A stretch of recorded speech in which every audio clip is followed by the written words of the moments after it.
Okay student, तो अब अपन एक नया टॉपिक पढ़ते हैं। The new topic relates to opportunity cost. Okay, तो अपॉर्चुनिटी कॉस्ट क्या होता है? वेरी फर्स्ट आपको ये पता होना चाहिए कि अपॉर्चुनिटी क्या होता है। Opportunity means given option. एक कोई सा ऑप्शन होता है उसको अपन क्या बोलते हैं? अपॉर्चुनिटी बोलते हैं। उसको अपन क्या बोलते हैं? अपॉर्चुनिटी बोलते हैं।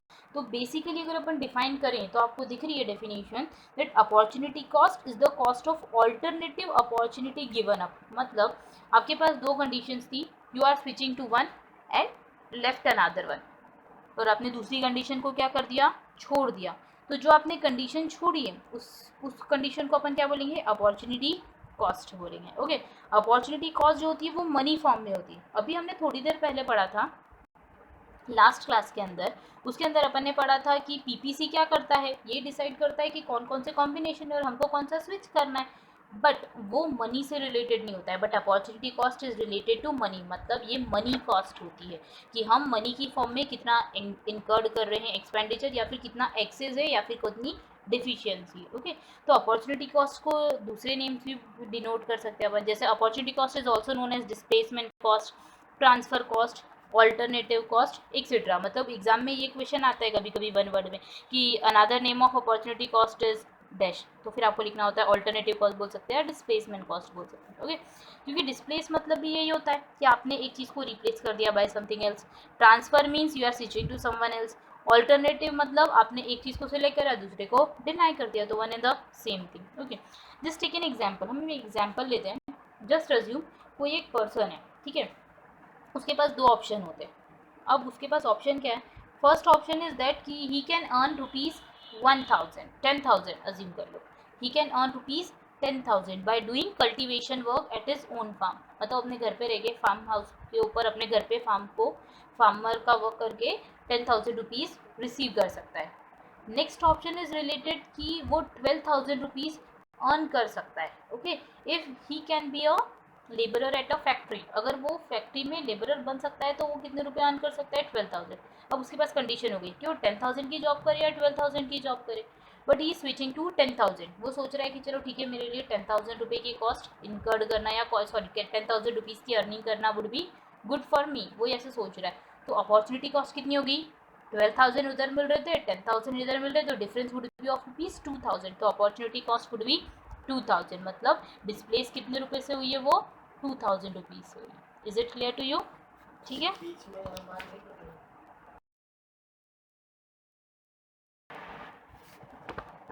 स्टूडेंट्स अब अपन पढ़ने वाले हैं importance of opportunity cost. Okay, तो फर्स्ट इंपॉर्टेंट जो इंपॉर्टेंस फीचर या ये इंपॉर्टेंस का पॉइंट बोले तो वो होता है easily we can analyse the changes in production cost. मतलब अपॉर्चुनिटी कॉस्ट की हेल्प से अपन क्या कर सकते हैं? If there is any change in production cost then we can easily analyse it. Just assume हम एनालिसिस करते हैं कि अगर कोई पर्सन जो है वो घर पे रह के एग्रीकल्चरल प्रोडक्शन करता है, या फिर वो उसके पास सेकेंड ऑप्शन ये होता है कि that he can go for factory, वो फैक्ट्री में जाके कोई प्रोडक्शन लेबर बन सकता है। ओके, तो वो दोनों कंडीशंस में एनालिसिस करेगा कि व्हाट वुड बी कॉस्ट। मतलब अगर वो घर पे रहता है तो उसको कितनी कॉस्ट इनकर्ड हो रही है, या वो फैक्ट्री जाएगा तो उसको ट्रांसपोर्ट के लिए, कन्वीनियंस के लिए, खाने के लिए जो कॉस्ट इनकर्ड हो रही है, तो he can easily compare it और उसके बेसिस पे वो क्या कर सकता है? डिसीजन ले सकता है। सेम वे में इकोनॉमी के अंदर भी होता है। If you are selecting one option from another one, अगर अपन एक ऑप्शन को सिलेक्ट करते हैं then we can selection can be made easily on the basis of its cost. मतलब कि अपन कॉस्ट के बेसिस पे सिलेक्शन कर सकते हैं कि किस कंडीशन में हमको कॉस्ट मिनिमम लगेगी। ओके, और सेकंड पॉइंट की बात करते हैं तो सेकंड इंपॉर्टेंट पॉइंट होता है it is related with utilization of natural resources. मतलब with the help of opportunity cost we can easily utilise our natural resources. और आप सबको पता है कि natural resources are minimum but human wants are limited, sorry unlimited. Natural resources तो हमारे पास मिनिमम है बट ह्यूमन वॉन्ट्स बहुत अनलिमिटेड है। So we have to make proper balance between both of them. अपन को दोनों के बीच में क्या बनाना पड़ेगा? बैलेंस बनाना पड़ेगा, so that we can easily analyse कि हमको हमारे रिसोर्सेज को किस वे में यूज़ करना है तो मिनिमम कॉस्ट और मैक्सिमम बेनिफिट हो। It could be easily analysis with the help of opportunity cost. हम अपॉर्चुनिटी कॉस्ट के अकॉर्डिंग इसको एनालाइज कर सकते हैं। फिर से वापस वही अपन एक एग्जांपल ले सकते हैं कि एक पर्सन जो है उसने क्या सिलेक्ट करा है कि ये सिलेक्टेड कि वो उसने अब अपन डिसाइड करते एग्जांपल चेंज कर लेते हैं। ठीक है, मतलब कि एक पर्सन है, उसके पास दो ऑप्शन होते हैं। फर्स्ट ऑप्शन में उसको एक ए कंपनी के अंदर टेक्निकल वर्क करना है और उसको 20,000 रुपीज़ पर मंथ मिलेंगे। और है कंपनी नंबर बी जो है उसके अंदर उसको टेक्निकल वर्क नहीं करना, उसको मैकेनिकल वर्क करना है, ठीक है, और उसमें उसको मिलने वाले 22,000। पर उसने ए कंपनी के अंदर टेक्निकल वर्क स्टार्ट करा। क्यों स्टार्ट किया?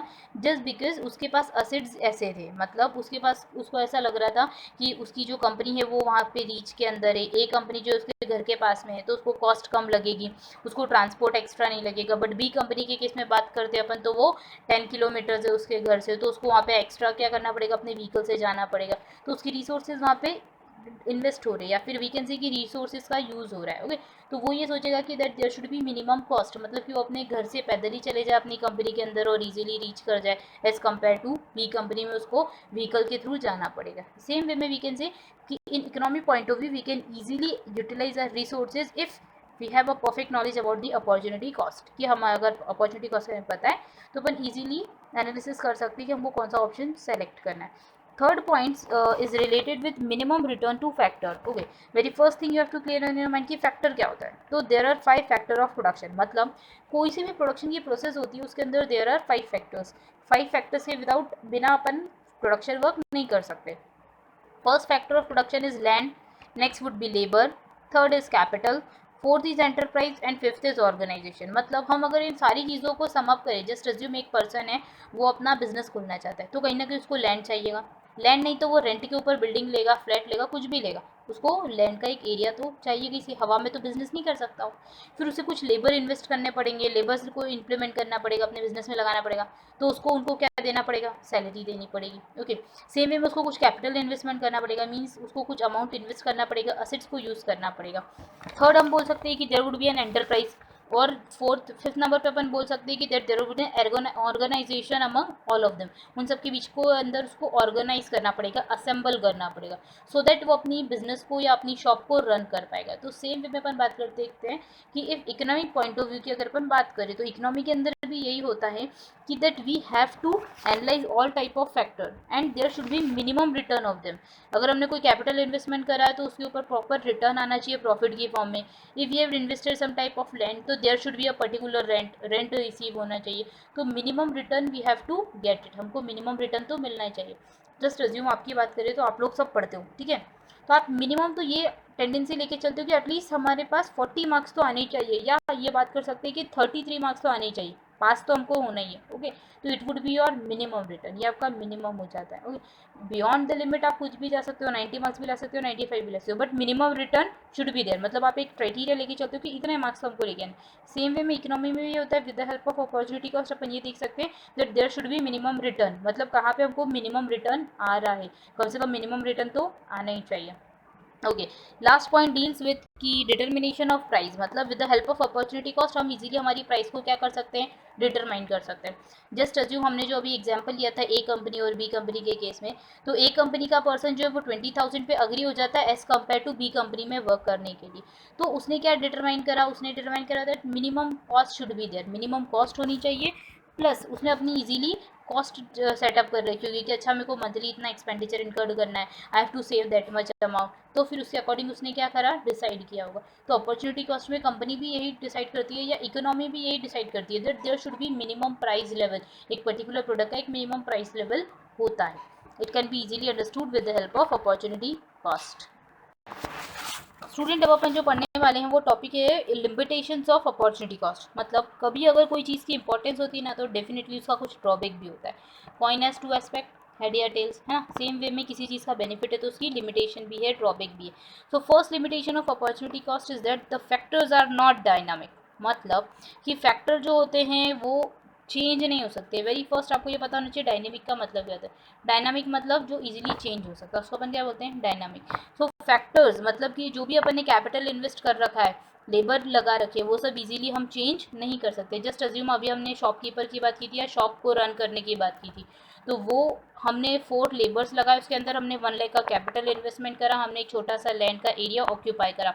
बट क्या उसी छोटे से लैंड के एरिया पे 4 लेबर के साथ 1 लाख रुपये की कैपिटल इन्वेस्ट के साथ आपको इंडस्ट्री डेवलप कर सकते हो क्या? नो, आपको फैक्टर को क्या करना पड़ेगा? Change. But we can not easily change our factor, हम ईजिली अपने फैक्टर को चेंज नहीं कर सकते। तो it is one of the drawback of opportunity cost. मतलब कि एक मार्केट में कंडीशन ऐसी थी कि हमने शॉप रन करने के बारे में सोचा, हमने कैपिटल भी इन्वेस्ट कर दिया, सब कुछ कर दिया, बट अब मार्केट की कंडीशन ये कि हमको इस टाइप का बिजनेस नहीं करते हुए कोई दूसरे प्रोडक्ट का या दूसरी चीज़ में डील करना है। तो can we easily switch to at? No, हम इजीली स्विच नहीं कर सकते। तो ये सबसे बड़ा ड्रॉबैक होता है अपॉर्चुनिटी कॉस्ट का, that factor are not dynamic. Factor जो है वो चेंज नहीं हो सकते, they are constant in nature. Next limitation जो है अपॉर्चुनिटी कॉस्ट का वो ये है कि that not applicable for specific product. मतलब कोई प्रोडक्ट जो होते हैं वो स्पेसिफिक होते हैं। जस्ट लाइक हम एक एग्जाम्पल लेते हैं कि हम प्रोडक्शन करते या हम एग्रीकल्चरल वर्क करते हैं, ओके, हम एग्रीकल्चरल वर्क करते हैं। हमने सोचा कि हम इतने टाइम से जो है वो क्या कर रहे थे, राइस का प्रोडक्शन कर रहे थे, पर हमको पता पड़ा कि मार्केट में कॉटन के प्रोडक्ट की डिमांड ज़्यादा है। मतलब कॉटन का प्रोडक्शन अगर हम करते हैं तो वो हमारे लिए बेनिफिशियल हुआ। तो हम ये सोच रहे कि जहाँ जिस लैंड के ऊपर अपन राइस का प्रोडक्शन कर रहे हैं उसी को स्विच कर दें या उसी को टर्न कर दें और कॉटन का प्रोडक्शन कर लें, तो would it be capable for us? या हम उस चीज़ को करने के लिए केपेबल हो पाएंगे? नहीं हो पाएंगे ना। क्यों? क्योंकि राइस के प्रोडक्शन में अलग टाइप का लैंड या सॉइल का रिक्वायरमेंट होता है, फर्टिलाइजर अलग होते हैं, वहाँ का वेदर क्लाइमेटिक कंडीशन अलग होती है as compare to cotton production है। तो सेम वे में हम बोल सकते हैं कि दैट स्पेसिफिक प्रोडक्ट के केस में it's not applicable. Okay, just assume आप एग्जाम्पल हो, एक कोई पर्सन है वो इतने साल से ज्वेलरी का वर्क कर रहा था, अब वो सोचा है कि मैं ज्वेलरी को छोड़ के नमकीन क्लस्टर के अंदर नमकीन का प्रोडक्शन स्टार्ट कर दूँ। तो क्या वो केपेबल है एकदम से सडनली ये चेंज करने के लिए? नहीं कर सकता ना, क्योंकि उसको अभी तक किसके बारे में नॉलेज था? ज्वेलरी प्रोडक्ट की डीलिंग से रिलेटेड नॉलेज था। उसका लाइफस्टाइल, उसका वर्क करने का तरीका, उसका सेंस, उसका माइंड सब कुछ ज्वेलरी प्रोडक्ट के अकॉर्डिंग वर्क करता था। और अब वो इजीली नमकीन के अंदर वर्क कर पाएगा क्या? नो। तो हम किसी स्पेसिफिक प्रोडक्ट या स्पेसिफिक प्रोडक्ट की कंडीशन में होते हैं तो we can not switch them easily. Okay, so third point last ये हुए वो लिमिटेशन का अपॉर्चुनिटी कॉस्ट का, वो ये बोलता है that false assumption of perfect competition. अब ये पॉइंट को पढ़ने से पहले आपको ये पता होना चाहिए what does perfect competition means. Okay, perfect competition क्या होता है? तो परफेक्ट कंपटीशन स्टूडेंट ये ना होता है कट थ्रोट कंपटीशन। मतलब जैसे अपनी क्लास की बात करते हैं अपन, अपनी क्लास के अंदर कुछ स्टूडेंट्स होते हैं, कुछ स्टूडेंट के बीच में जो परसेंटेज होते हैं उनमें सिर्फ माइन्यूट सा डिफरेंस होता है, 0.2, 0.3, 0.4 का, तो वो परफेक्ट कंपटीशन की कंडीशन हो जाती है। मतलब जहाँ large number of buyer and seller होते हैं, अगर मार्केट पॉइंट ऑफ व्यू से हम सोचे तो, ठीक है, where there are large number of buyer and seller, it would be known as perfect competition. उसको अपन क्या बोलते हैं? परफेक्ट कंपटीशन बोलते हैं। तो as perfect competition is not existed in our market, market में परफेक्ट कंपटीशन एग्जिस्ट नहीं करता, सो इट इज़ माइथ। तो ये चीज़ क्या हो जाती है हमारे, सॉरी इट इज़ मिथ, ये चीज़ क्या हो जाती है हमारे लिए? फॉल्स हो जाती है। परफेक्ट कंपटीशन ही एग्जिस्ट नहीं कर सकता तो अपॉर्चुनिटी कॉस्ट प्रिवेल कर पाएगी क्या? नो। जिस चीज़ के लिए कोई बेस ही नहीं है तो वहाँ अपन डेवलप कर सकते हैं क्या बिल्डिंग को? नहीं कर सकते। ठीक है, तो ये कुछ लिमिटेशंस थे जिसमें अपन ने पढ़ा कि फैक्टर डायनामिक नहीं होते हैं, फिर अपन ने पढ़ा कि स्पेशल प्रोडक्ट के लिए स्पेशल रिक्वायरमेंट होती है, फिर अपन ने पढ़ा कि परफेक्ट कंपटीशन जो है वो फॉल्स है अजम्पशन में। स्टूडेंट, अब जो अपन टॉपिक पढ़ रहे हैं वो है इकोनॉमिक्स, पॉजिटिव इकोनॉमिक्स और नॉर्मेटिव इकोनॉमिक्स के बारे में। तो हमने लास्ट क्लास में 11th में हमने पढ़ा था पॉजिटिव इकोनॉमिक्स और नॉर्मेटिव इकोनॉमिक्स की डेफिनेशन। तो अब अपन पढ़ रहे हैं सिर्फ उनके डिफरेंस बिटवीन। ठीक है, तो फर्स्ट डिफरेंस बिटवीन जो है वो ये है, तो फर्स्ट पॉइंट जो बोलता है पॉजिटिव इकोनॉमिक्स का, that economics deals with present. मतलब positive economics deals with present condition को लेके जो चीज़ होती है उसको अपन क्या बोलते हैं? Positive economics. जस्ट हम एग्जांपल लेते हैं कि अभी गवर्नमेंट ने जो है वो कुछ पैकेज, ठीक है, लोगों की वांट को सेटिस्फाई करने के लिए या इकोनॉमी कंडीशन को फेस करते हुए गवर्नमेंट ने कुछ अभी पैकेज, सेटिस्फैक्ट्री पैकेज जो है वो इशू करा है, तो it's related with positive economics. Okay, फिर हम बात कर सकते हैं नॉर्मेटिव इकोनॉमिक्स। तो इट डील्स विद फ्यूचर, सीधी सी बात है, ये कैसे डील करता है तो फ्यूचर से डील करता है। जस्ट लाइक कि आफ्टर कोविड-19 there would be an inflation in economy, अपनी इकोनॉमी में क्या आ जाएगा? इन्फ्लेशन आ जाएगा, तो इट्स रिलेटेड विद फ्यूचर, तो उसको अपन क्या बोल देंगे? Normative economics. अब अपन सेकंड पॉइंट पढ़ते हैं। तो positive economics deals what is, मतलब कि अभी क्या है, इससे डील कौन करता है? Positive economics. But in case of normative economics we consider what ought to be and what should be, क्या होना चाहिए। ओके, तो इकोनॉमिक्स के अंदर क्या होना चाहिए? It would be related with normative economics. Just हम अभी की बात कर सकते हैं। तो अगर अभी हम बात करें तो गवर्नमेंट ने जो है लिक्विडिटी इनको इंक्रीज करने के लिए, मतलब मार्केट में पैसे लाने के लिए। अभी लोगों के पास पैसे नहीं है, इकोनॉमी में मनी का शॉर्टेज हो गया, तो गवर्नमेंट क्या कर रही है, तो गवर्नमेंट ने अपना जो रिजर्व रेशियो है उसके अकॉर्डिंग रेपो रेट जो है उसको डिक्रीज कर दिया। ओके, तो it would be related with positive economics. Next अपन बात कर सकते हैं कि आफ्टर दैट कंट्री के अंदर क्या आ जाएगा, इन्फ्लेशन आ जाएगा, तो it would be related with normative economics, क्योंकि देयर वुड बी, ठीक है, inflation in an economy. Next, positive economics deals with logic and fact. Logic and fact से डील करता है, मतलब इकोनॉमी में डिमांड डिक्रीज है तो हमको क्या करना पड़ेगा, प्रोडक्शन डिक्रीज। इकोनॉमी में एक्सेस डिमांड है तो we have to increase production. तो it deals with logics and fact, मतलब there will be a specific relation between demand and supply, तो उसको अपन क्या बोलेंगे, positive economics. But normative economics deals with sentiments not logics, मतलब normative economics sentiment से deal करता है। अरे मार्केट में इकोनॉमी के अंदर इन्फ्लेशन आ जाएगा, हो सकता है गवर्नमेंट को ऐसी स्टेप लेनी चाहिए जिससे प्राइस डिक्रीज हो जाए, तो it's related with sentiments. Okay, जो प्रैक्टिकली पॉसिबल नहीं हो पाते। नेक्स्ट अपन एग्जांपल लेते हैं, तो just like the price level is increase from 10 to 15%, मतलब जनरल प्राइस लेवल जो है किसी पर्टिकुलर प्रोडक्ट का वो 10% से 15% की तरफ इंक्रीज हो गया, तो इट्स रिलेटेड विद प्रेजेंट, तो अपन इसको क्या बोलेंगे, पॉजिटिव इकोनॉमिक्स। या हम सेकंड एग्जांपल ले सकते हैं कि there is an unequal distribution of income in an economy. जैसे आपको पता है कि गवर्नमेंट टैक्स डिसाइड करती है ना, हर अकाउंटिंग ईयर के लिए, तो गवर्नमेंट ने 10%, 20%, 30% टैक्स रेट रख दिया, तो डिस्ट्रीब्यूशन ऑफ इनकम क्या हो गया, अनइक्वल हो गया। ओके, तो अब इसी को अपन पढ़ते हैं नॉर्मेटिव के केस में एग्जाम्पल लेके। तो जैसे वहाँ पे प्राइस लेवल 10 से 15% इंक्रीज हुए, तो नॉर्मेटिव इकोनॉमिक्स का ऐसे डील करेगा that government should take necessary steps to increase the price level, sorry decrease the price level, या फिर government should control increase the price level. Government को प्राइस लेवल को इंक्रीज करने को क्या करना चाहिए, कंट्रोल करना चाहिए, मतलब प्राइस लेवल को डिक्रीज करना चाहिए, तो it should be done by the government. Next upon example ले सकते हैं, जैसे अनइक्वल डिस्ट्रीब्यूशन ऑफ इनकम हमने पढ़ा, तो there should be equal distribution of income, कि इकोनॉमी के अंदर इक्वल डिस्ट्रीब्यूशन ऑफ इनकम रहना चाहिए, मतलब सबके ऊपर 20% से टैक्स लगा दो, भले ही वो प्राइमरी सेक्टर से रिलेटेड हो, चाहे वो मिडिल क्लास से हो, चाहे वो हाई क्लास से। ओके, तो इट शुड बी देयर।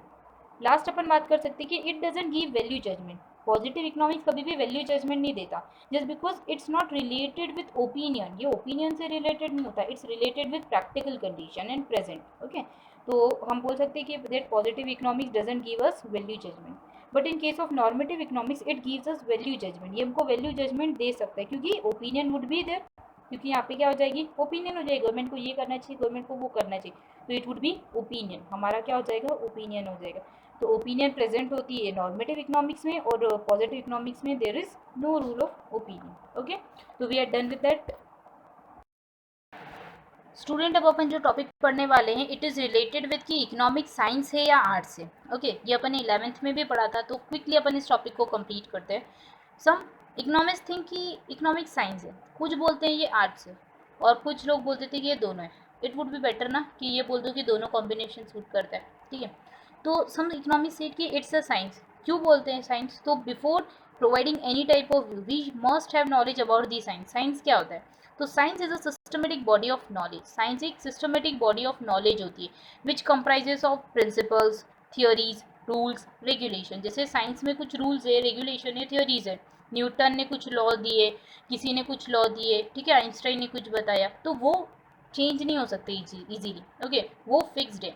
तो इसलिए कुछ इकोनॉमिस्ट सोचते हैं दैट कि इकोनॉमिस्ट इज साइंस, कि इकोनॉमिक्स क्या है, साइंस है। जस्ट बिकॉज साइंस एक सिस्टमेटिक बॉडी ऑफ नॉलेज होती है, वैसे ही इकोनॉमिक्स भी क्या है, systematic body of knowledge. Student, जैसे कि हम बात कर सकते हैं कि इकोनॉमिक्स में भी हमने एक रूल पढ़ा, क्या रूल पढ़ा, कि there is an inverse relation between price and demand, है ना, ये चीज़ पढ़ी कि प्राइस और डिमांड के बीच में कैसा रिलेशन होता है, इनवर्स, मतलब प्राइस इंक्रीज होगी तो डिमांड डिक्रीज हो जाएगी, प्राइस डिक्रीज होगी तो डिमांड इंक्रीज होगी। तो ये भी तो एक तरीके का रूल है। So we can easily say कि इकोनॉमिक्स इज साइंस, कि इकोनॉमिक्स क्या होता है, साइंस होता है। Okay, but in condition of other point of view, अपन दूसरा पॉइंट ऑफ व्यू देखते हैं इकोनॉमिस्ट का। तो economics say that economics is arts, मतलब वो बोलते हैं कि इकोनॉमिक्स जो है वो आर्ट है। तो आर्ट क्यों बोलते हैं, जस्ट बिकॉज आर्ट का मतलब पहले समझो, तो art means doing something in well manner. Okay, मतलब किसी भी चीज़ को अच्छे तरीके से करना क्या होता है, आर्ट। या फिर वी कैन से कि there would be variation in your work, variation हो जाएगा वर्क में। It would be related with creativity. Art किससे रिलेटेड होता है, क्रिएटिविटी से रिलेटेड। जैसे मैं आपको एग्जांपल दूँ, अगर मैं आपको एक ड्राइंग बनाने का बोलती हूँ, और मैं बोलती हूँ कि आप लोग एक ड्राइंग बनाओ जिसके अंदर एक हाउस का पिक्चर होना चाहिए। तो कुछ स्टूडेंट क्या करेंगे, सिर्फ हाउस बना देंगे, कुछ स्टूडेंट हाउस के साथ में गार्डन भी अटैच कर देंगे, कुछ स्टूडेंट जो है वो वहाँ पे पार्किंग भी बना देंगे, कुछ 2-4 लोगों को खड़ा भी कर देंगे, है ना। मतलब there would be variation in their work, but ultimate result was to make an art work in by with the help of house formation. हमारा अल्टीमेट रिजल्ट क्या था कि भाई आपको एक हाउस का फॉर्मेशन करना है, ये हमारा एक ऑब्जेक्ट था। तो हर किसी ने ऑब्जेक्ट अचीव करा बाय प्रोवाइडिंग ओनली होम। किसी ने सिर्फ घर बनाया, किसी ने घर के साथ साथ ड्राइंग में वो भी बना दिया, गार्डन भी बना दिया, किसी ने कुछ और भी बना दिया, ठीक है। तो अल्टीमेटली सबने अपना टारगेट क्या करा, achieve, but there was variation in their work, पर उनके काम में क्या था, variation. So we can say कि इकोनॉमिक्स भी ऐसा ही होता है, कहीं कहीं पे इकोनॉमिक कंडीशन कुछ और हो जाती है। अमेरिका की इकोनॉमिक कंडीशन अलग है, अपने इंडिया में इकोनॉमिक कंडीशन अलग है। अमेरिका की मार्केट डिमांड सप्लाई फोर्स अलग होता है, इंडिया में थोड़ा सा अलग कंडीशंस प्रिवेल होती है। ओके, तो वी कैन सी कि इकोनॉमिक्स जो होती है वो क्या होती है, it always keeps on changing, या फिर इकोनॉमिक्स मतलब ऐसा कि हम अपने काम को किस तरीके से कर रहे हैं। Some economics say that it's both science and arts, ये अच्छा है। कुछ इकोनॉमिक्स दोनों को बोलते हैं, जस्ट बिकॉज इकोनॉमिक्स है ही ऐसा। It consist of science point of view, ये साइंस पॉइंट ऑफ व्यू को कंसिडर करता है, जस्ट लाइक इसके कुछ अपने प्रिंसिपल्स, रूल्स, रेगुलेशन होते हैं एज लाइक साइंस। और वी कैन सी कि economics is arts also, just because हम लोग हर काम को एक अलग अलग वेरिएशन के थ्रू अपने वर्क को कंडक्ट करते हैं, या फिर we can say that we are doing work in some good manner. Okay, तो वी कैन इजीली से कि economics is science and arts both, अपन ये बोल सकते हैं कि इकोनॉमिक्स साइंस भी और आर्ट्स भी। स्टूडेंट, इससे रिलेटेड कंटेंट अगर आपको अपनी कुछ कॉपी में लिखना है तो आप अपनी लास्ट क्लास की जो 11th क्लास की कॉपी है उसमें उसका कंटेंट दे रखा है कि इज इट साइंस और इज इट आर्ट, तो इट्स बोथ, ये साइंस है आर्ट्स है या दोनों है, तो आप वहाँ से भी कॉपी कर सकते हैं।